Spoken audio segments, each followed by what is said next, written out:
The fastest gravel bike for rough terrain isn't a gravel bike at all, it's a hardtail mountain bike with drop bars, and the impedance data proves why. In 2025, the distinction between gravel and XC racing has collapsed. Keegan Swenson's Leadville performance proved that a drop bar hardtail with 2.2-inch tires is mathematically superior on technical courses. On smooth tarmac, narrow 40mm tires reduce aerodynamic drag. However, as surface roughness increases, impedance losses, energy wasted vibrating your body, skyrocket. Wide, low-pressure tires absorb this energy, maintaining forward momentum.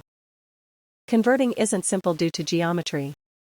Modern XC frames feature long reach for short stems. Adding drop bars extends your effective reach significantly, often requiring you to downsize the frame to replicate your road fit. Engineering hurdles also exist at the rear hub.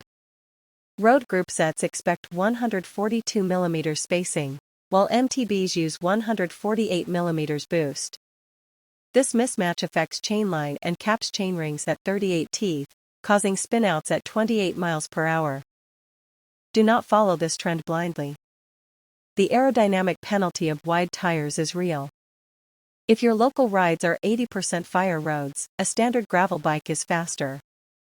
Only switch if you ride technical single track or courses like the Unbound XL.